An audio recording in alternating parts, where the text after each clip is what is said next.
Hello, friends and listeners. Welcome to Truth, Lies, and Alibis, the true crime podcast from three friends sharing their perspectives from having years of 911 dispatching experience. Episode 28. Full of evil. In this episode, we discuss the Broken Arrow killings and how two brothers plotted to kill their whole family. Oh man, I didn't put a question in this one. Okay, I am going to send you again the 911 calls for this week's story. Okay. And then we can listen to them and you can tell me what you think, and then I'll tell you my story. Okay. Broken Arrow 911. Broken Arrow 911. Hello? Hello. Hi, where are you at? Broken Arrow, Oklahoma 7411. What address? 709 Magnolia Court. Okay. Are you the only one there? No, my brother's attacking my family. Your dad is attacking your family? No, my brother. He has an idea stealing me. Oh, millions of people out. Okay, who's attacking your family? What? Who's attacking your family? Yes. Who is it? Do they have... I'll call them. Oh my God. No, my God.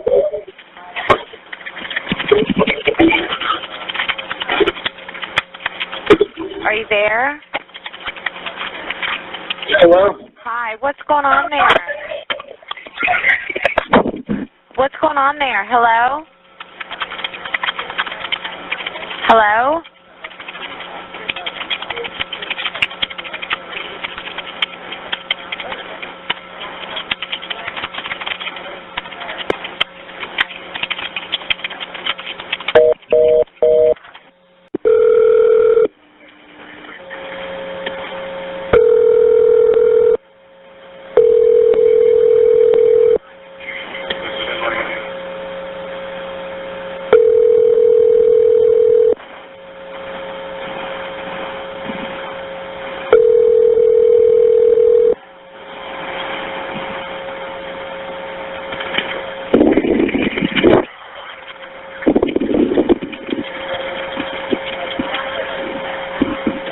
Hello?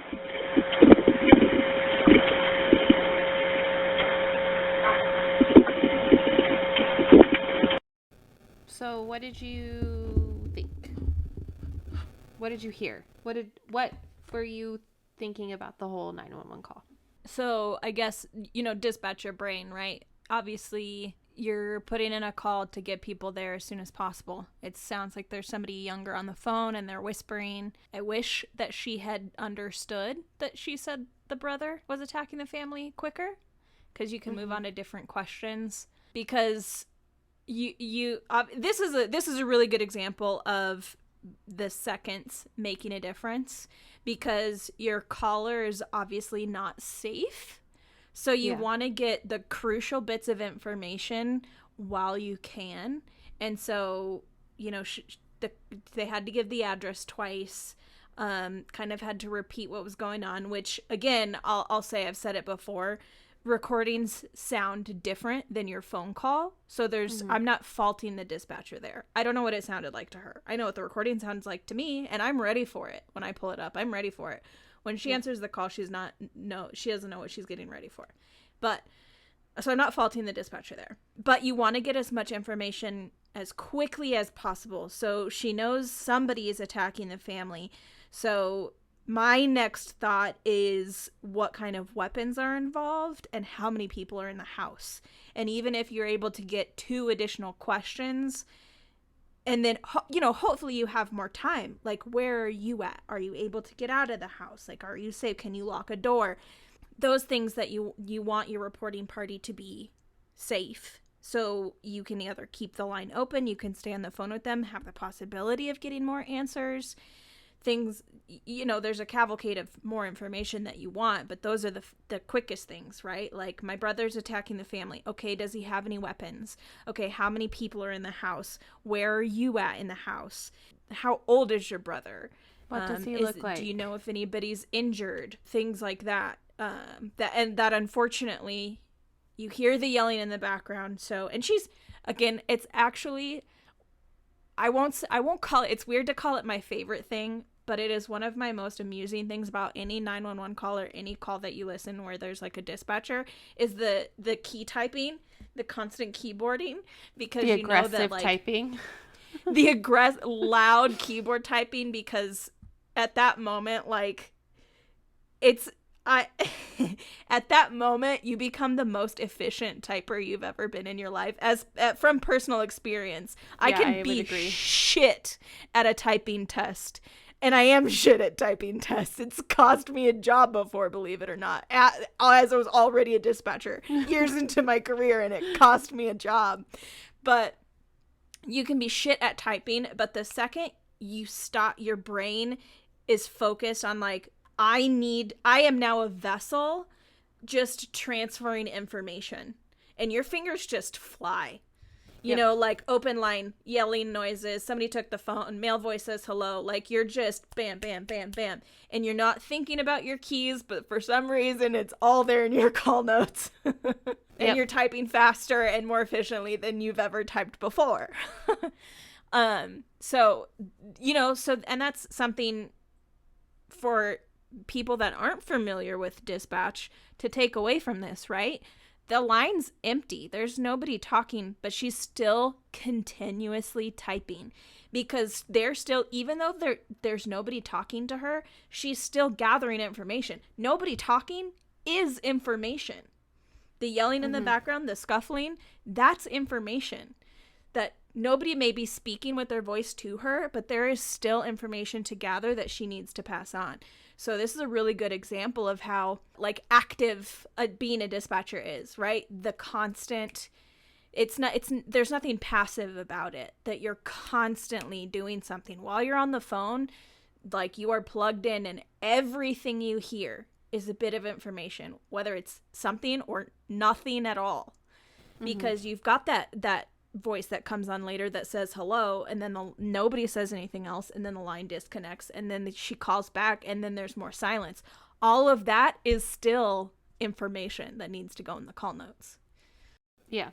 And it's a good skill to have as a dispatcher, because I feel like sometimes, I mean, we've all worked with that dispatcher, right, who they don't hear anything, so they're like, okay, I'm gonna hang up, or the person's not talking, so they're like, okay, I'm gonna hang up. Like, they just don't think about how important what they're hearing is, so they just hang up.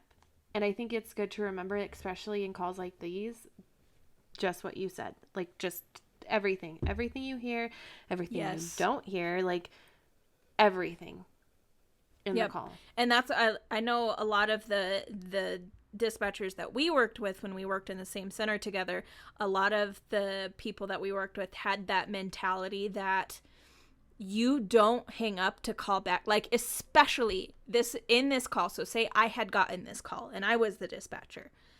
I'm not going to hang up that line to call back to try and talk to somebody as long as nobody hangs up on me. Yeah. Because you run the risk of hanging up and calling back and nobody answering. It just rings and then it goes to voicemail and then you don't even have background noise. Yeah. And also we've talked about this before. That could put the caller in a more dangerous situation too. Calling back can, if say they don't have their phone on silent or vibrate or whatever, and it alerts their attacker, alerts that person, they're not safe. Like the moment obviously they're not safe when they dial 911, but then the moment they dial 911, they're even that much more in danger. And so for you to call back, and let's say, I don't know, somebody answers and it's the attacker and you're like, oh, this is 911. We had this call, blah, blah, blah, blah. I need more information. That puts them in danger, and that puts your responding officers in danger too. Because now he knows or she knows that they're coming, right? Good point. Never disconnect the call on our end. If it disconnected from the caller's end, we'll call back. But we're not going to be the one to cut that line. Because, again, hearing nothing is still seeing information. Yeah. So, on July 22nd, 2015, in Broken Arrow, Oklahoma, a 911 call was placed by 11-year-old Daniel Bever. It's that 911 call you heard where he tells the dispatcher that his brother was attacking his family. You can hear him say in the call, he says, "No, Michael, and please don't kill me." In the background, you can hear a lot of movement and yelling. According to the Wikipedia article on the case, the dispatchers found the address by searching their database for the phone number and then attempted to call back, and when no one answered, officers were dispatched to the scene. So my question is, I don't know how accurate Wikipedia is, but I couldn't find anything about it. I really hope Wikipedia is wrong, because I hope they sent officers there as soon as they had an address. Well, yeah, and that's interesting that they had to find the address in their system when the Daniel said it twice. It's hard to hear because he is rushing, and that's something that was a little frustrating, because you can tell he knows that his location is important. So as soon as he hears that there's somebody on the other side, like, he gets that address out there. Well, and good for him being that young and knowing his address. Yes, that was going to be my next point, is that he knows how crucial that is. He gets it out there. He knows what it is. And then he repeats it when she asks again. So maybe, I don't know, something didn't verify in their system or whatever the cause was, that, or they just couldn't hear it, like you said. Yeah, there's a whole, I mean, I couldn't tell you what the street name was, but she repeated and said okay. So I'd be more inclined to think that, like, maybe Wikipedia isn't as accurate as we want it to be. I would hope. I mean, Wikipedia is not really that accurate, let's be honest. No, it's, anybody can edit it. Let's be real. So hopefully that's wrong. And I couldn't find anything else. I think that those are the kind of details that are overlooked a lot, is like how the officers got there, right? Like where that information came from. Yeah, and they like to leave out some of the mistakes that are made. So you never know. It could have happened, could have not happened. I'm just saying, in this situation, I would, if I was training a new dispatcher, right, I would train them to put the call in right away. And I know you would do the same. Yes. Yeah. I don't think, I mean, that's not the point I'm arguing here. I think it's that it is a little confusing that the article says that they had to look it up in the system when she repeats it back. Like, that's the big thing. It's not just, she doesn't repeat the whole thing, but she says, like, the street name starts with an M or something like that, and she says that, and she says okay. So that, to me, like, she knew what he was saying. Makes me think that she understood it. Right. And then she moved on instead of confirming it back or, you know, asking another time. So that leans me more on the, like, dispatcher side of things, that maybe she got a partial and they confirmed it in their system. Yeah. Because, like, maybe it took a couple seconds just to make sure. Yeah, I would hope. That's definitely the type of call. Here's the thing, and I think we've talked about this before. As a dispatcher, if you have children, or if you are a child, I hope this isn't really made for children, so I hope you're not. Shout out to Nova's friend who listens and asked for my autograph. Don't prank call 911. And that seems like a pretty obvious kind of thing, right? But we are not allowed the grace to think something is a joke. Well, yeah. You call 911, that's real to us. So that's why when we get a call like that and we hear somebody like, oh, my brother's attacking my family, or, oh, somebody's trying to break into my house. Like, I had a prank call like that where somebody called 911 and said somebody was trying to break into their house, and it was some teenagers, or not teenagers, they were younger, but it was some kids trying to have fun. I am not allowed to think that's a joke, because if it was happening, your life is at danger. Well, even remember, wasn't there the call, I don't know if you remember it, but one of our dispatchers got a call, and they repeatedly called, and it turned out to be a prank call of somebody saying they were kidnapped. Yes. And it, like, really messed with that dispatcher. Like, yeah.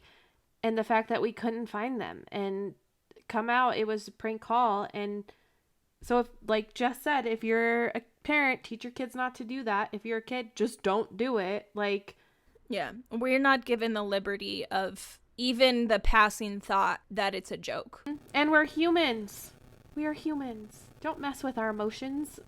We might you know, as we're taking the call, be like, this is a little weird. Like, it doesn't seem valid. We may have those thoughts, but we are still sending people. Yeah, because that one time that you're like, this is weird, I'm not putting this in, it's going to be real, and someone's going to And then you'll end up on the news. Yeah, it won't be a good time for anybody. That. Nope. That long-winded offshoot that we just went on was the fact that, like, regardless of if she thought this kid was joking or if this kid was calling in because, I don't know, brother got mad that his PlayStation got taken away, whatever the circumstances, that call should have been in immediately. That's not a, oh, well, I can't call them back, so I'm going to put the call in now. That call should be in while you're on the phone. Yep. And people should be en route right when you get it, the address, especially with just everything going on in the background. So the crime occurred at 709 Magnolia Court, and this is where the Bever family lived. David Bever, who was 54 at the time, April Bever was 45, and their 7 children: Michael Bever, 16, Robert Bever, 18, Crystal Bever, 13, Daniel Bever, 12, Christopher Bever, 6, Victoria Bever, 5, and Autumn Bever, 2. I see you shake your head. Is that too many kids? Yeah, that's a lot of kids. When officers arrived on scene, they saw blood around the porch. They knocked on the door and heard a faint female voice crying out for help. Officers then forced their way into the house where they found Crystal Bever bleeding out from multiple stab wounds. They pulled her out of the home so she could be rushed to the hospital and continued to search the residence, where they found Daniel Bever, David Bever, April Bever, Christopher Bever, and Victoria Bever deceased. 2-year-old Autumn Bever was unharmed in her crib in the residence. They also found knives, hatchets, and other weapons at the scene, along with some protective gear. Crystal Bever survived the attack, but was critically injured. She told her investigators that her brother Michael Bever and Robert Bever attacked the family. They lured her into the bedroom before they slit her throat and stabbed her in the stomach and arms. She had to have surgery but survived the attack. Crystal and her sister Autumn were the only 2 survivors of the attack and were put into state custody after the crime. Jeez. Yeah. Those poor girls. It's awful. I feel really bad for Crystal because she's old enough to remember, you know? And then after all that trauma to go into the system, ugh. It's heartbreaking. The 2 brothers fled the crime scene through the back door before first responders arrived. They ran into a wooded area behind the property, but it didn't take officers too long to find the subjects. Michael and Robert Bever were arrested without incident. Robert Bever was armed with a knife, and both of them were wearing protective gear. So what I read online said they were arrested without an incident, but there was an investigation discovery show on this, and it sounded like they had to use canines in order to get them into custody. Yeah. And one of the canines actually bit one of the brothers, but that could just be another missed thing. Who knows? It's just weird that they didn't put that in everything else. And sometimes I feel like TV shows exaggerate. Could have happened, could have not happened. Only happens occasionally that things are blown out of proportion and exaggerated. Only a little bit. Sorry. I'm gonna say this. I thought about this the other day that people might think we get harsh or something, but especially as one of us who used to be a dispatcher and one of us who still is, you have to develop a sick sense of humor, otherwise you will not survive. Yeah. So this is tragic, and it's awful that it happened, and it's sick, but we have to laugh at it. Yeah. And because I feel like people need to know that about first responders in general. Yeah, it's not the healthiest of coping mechanisms, but it's healthier than drinking yourself to death. It's healthier than killing yourself because you're overcome with grief and trauma. Laughing at horrible helps compartmentalize, and it helps you survive so you can do your job. Yeah, and most people who actually do a good job at dispatching or at first responder jobs have that ability to laugh, to try to make light of a really awful situation. Yes. Or you will lose your mind and yourself. Mm-hmm. Good PSA, Jess. Good PSA. Neighbors would tell investigators that the family was very private and homeschooled the children to keep a closer eye on them and to restrict their interactions with other children. The parents were very religious and believed the world was, and this is a quote, full of evil.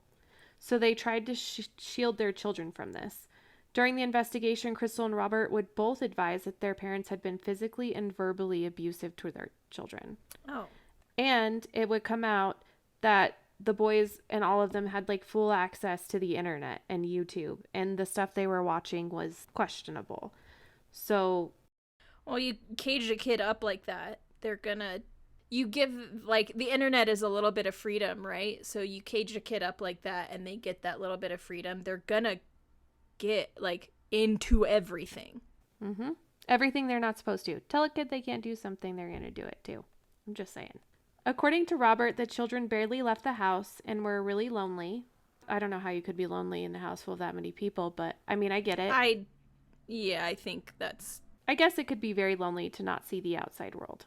Well, and I think, like, even big families and stuff like that, people get lonely because like, family and friends and, like, maid family is different. Two different things. So I think 100% you could be lonely in a house full of family. Yeah. He also told investigators that his parents were hateful and abusive, and they would often talk about the apocalypse as a retribution for everything they hated in the world. That's a quote.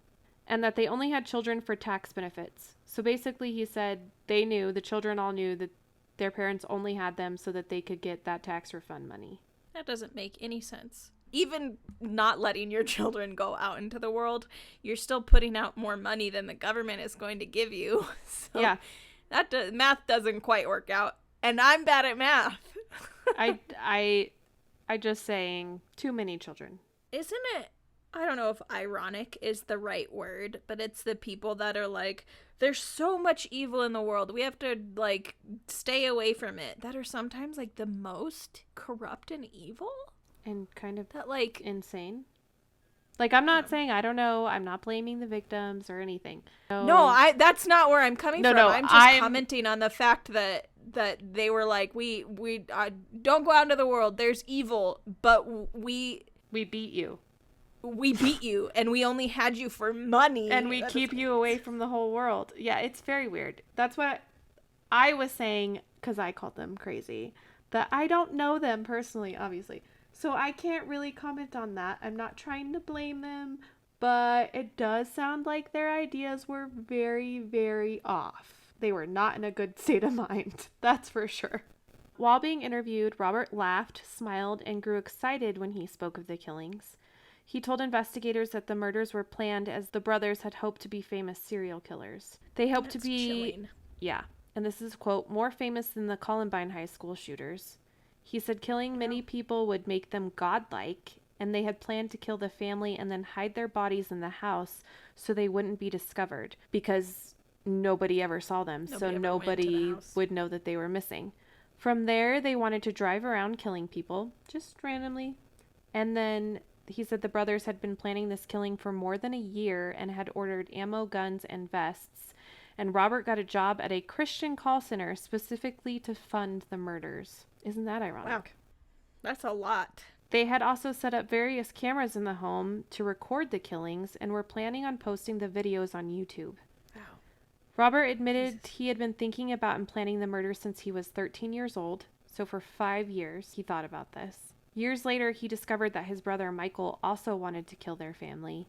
And they had originally planned to commit the murder in September, but moved it up to July because they just felt like they were ready. There's so much planning and so much messed upness.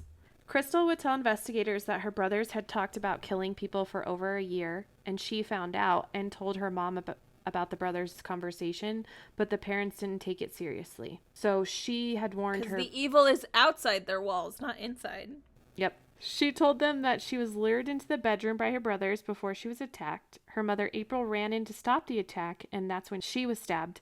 Crystal managed to get away at this point, but Robert chased after her and attempted to choke her. David was stabbed next. At this time, the other siblings had locked themselves in their rooms, but Michael tricked them by faking that he was also being attacked. Jesus. Which is heartbreaking. Robert killed Christopher and Victoria in one room. Daniel had locked himself in his father's office to make a 911 call. He was killed next, and according to Robert, they had planned to kill baby Autumn and decapitate her, but officers arrived, so they fled the scene. My God. April was stabbed over 40 times and died of blunt force trauma. Crystal's throat was slit, and she was stabbed numerous times. She survived the attack. David was stabbed over 50 times.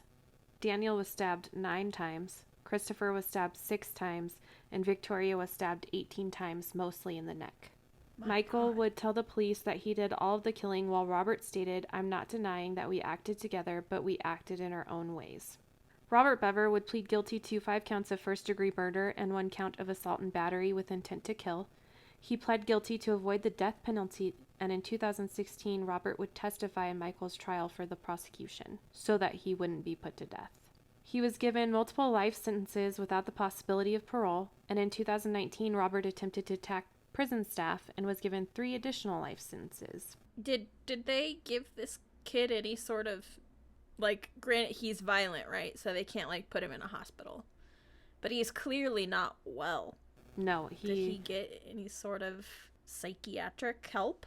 Nothing I read said that he specifically received help, which wouldn't surprise me in our prison system. In the system. Maybe he was, maybe he wasn't. Like, yeah, he's obviously unwell, but he was also... Robert was 18 at the time, so he was legally an adult. And even if he wasn't 18, in some states, when you're close to being 18, you're still... You're tried as it, yeah. Yeah, and the stuff, like, he thought about it for 5 years. 5 years. It's crazy.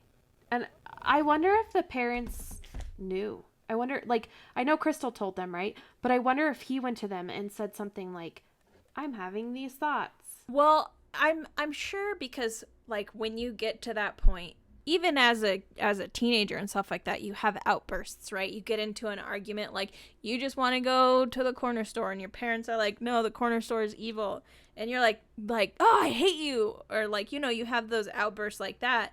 Like, you can't tell me that neither of those boys ever, like, never said something like, "God, I could kill you," or "I just want to kill you." Like, outbursts like that happen, and you can't tell me that those kids never said something like that. Yeah.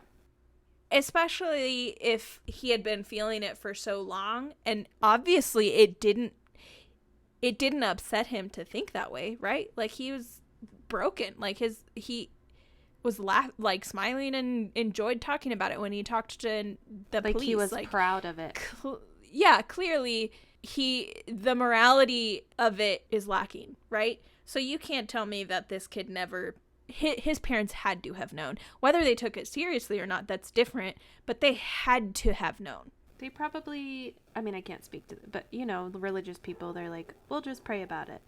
God, could you imagine had things gone the way they wanted to? Like, they probably would have killed a lot of people. Yeah, who knows how many other victims, and we'd be talking about them differently because they would have been serial killers. Yep. Robert at one point also tried to hang himself. Take the easy way out. Obviously, he's very unwell, but, like, okay, so you got caught and now you're in prison, so now you're going to take your own life. Hopefully after that, at least, he got some help. He is currently incarcerated at Joseph Harp Correctional Center in Lexington, Oklahoma. In 2018, Michael went to trial and was found guilty of 5 counts of first-degree murder and 1 count of assault with intent to kill. He received 5 life sentences without the possibility of parole, in addition to 28 years for the assault. He is currently incarcerated at Lexington Assessment and Reception Center in Cleveland, Oklahoma. During the trial, a notebook he kept in jail was introduced into evidence, and the notebook had pictures he had drawn of the murders and other disturbing drawings. Michael idolized other killers and wrote about them in a notebook, including Colorado movie theater shooter James Holmes and cult leader Jim Jones. Michael would only admit to stabbing one of his brothers initially, but then told police he stabbed his mother as well and cut his finger in the process. He also testified that he had pretended that he was going to help his brothers and sisters, but was really tricking them until Robert could stab them. In mid-February 2017, Broken Arrow City Council announced a plan to raise money for the acquisition of the Bever family home. They hoped to get enough money that they could purchase the house from the Bever's mortgage holder and lending company, and then tear the house down. In its place, create a memorial park and garden titled the Bever Family First Responders Memorial Park, which is a very long name. The house was destroyed in a fire, though, in March of 2017. On March 27th of 2019, Reflection Park was dedicated in an official ceremony. A path meanders through a knoll of grass where the Bever house once stood. Do I know how that fire started? No. But, like, obviously, if you get on the Reddit and you go down that rabbit hole, there's all these theories that people started the fire on purpose and... Owls? Probably owls. It's a lot. I don't know. It's a lot. It's so much. And how, like, I know that we've talked about our brain is just signals and chemicals, but like, what has to be that unbalanced that I don't even feel bad saying this, right? That you are that messed up that you're willing to kill your whole family, including your 2-year-old sister. Well, and not just kill them, but they had plans on how gruesomely they wanted to kill them. And then to take pride in it and also to pretend to help them, knowing what you're going to do to them. It's sick. Yeah, it is.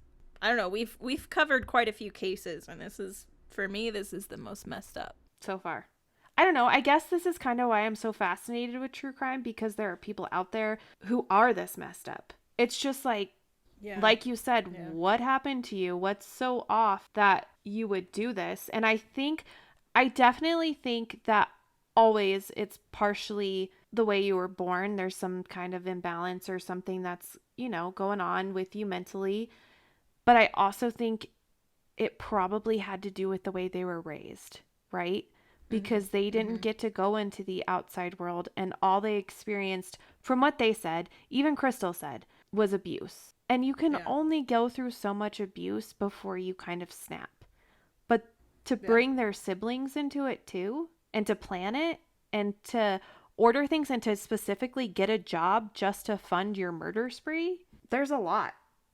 I don't know enough about psychology, and I know therapy helps and medication can help, but I don't see how you can come back from thinking that way, right? Mm-hmm. That you're so far gone that you got a thrill out of that, and you fantasized for years about killing your family, and even the innocent, like, regardless of arguments that you've had with your siblings and stuff like that, the 2-year-old is a completely innocent party in all this, right? She's 2 years old.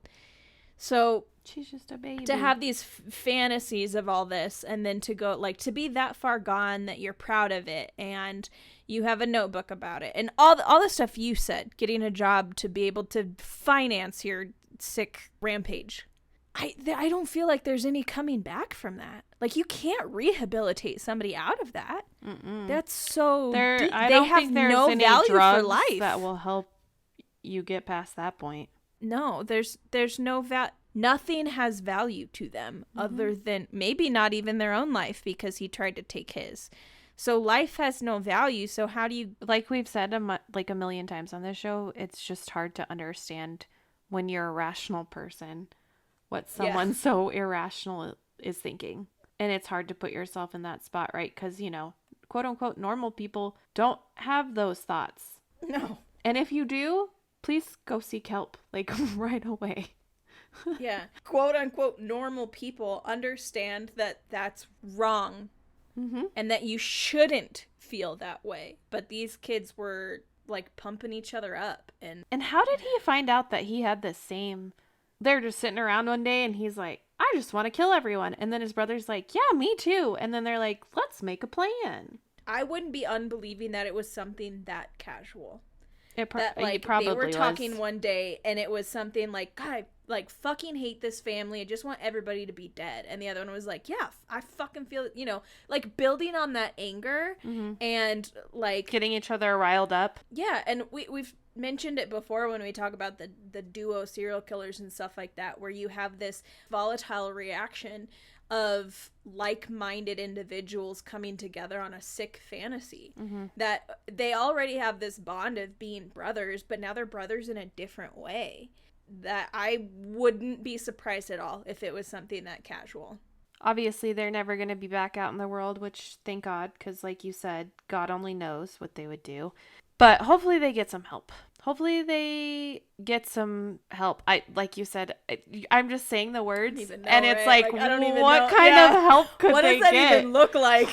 Where do we start? Where is there a workbook for how not to want to kill everybody, or like how not to want to gruesomely murder your 2-year-old sister? Like, I would hope that there wouldn't be a big market for that, but you never know. Like all these stories we tell, what the fuck? So you had never heard this one before? Like, it's not, I feel like this should be more well known. Like everywhere. Yeah. Yeah. No, I hadn't heard of it. And I was getting ready for work one day. I didn't even get to watch the full episode. I was getting ready for work to go into dispatch, and it came on, and all I heard was like the 911 call, and then the first, like, I don't know, 15, 20 minutes, and it was in the background of the episode. It's on Killer Siblings. That's the show. Oh. And then the one I watched was like not Killer Siblings. It was, I don't remember, but it was something to do with, what are those neighborhoods called that people want to live in when they have children? And Suburbs? yes, something about suburbs or something like that. Something similar to that, right? And I watch all the time. All I watch basically is true crime and, you know, Grey's Anatomy and Harry Potter.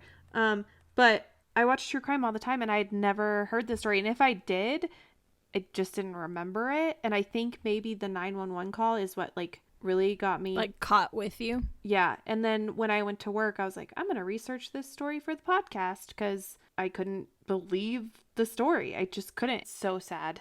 I mean, I guess they got what they wanted. They're going to be known forever, right? What a story.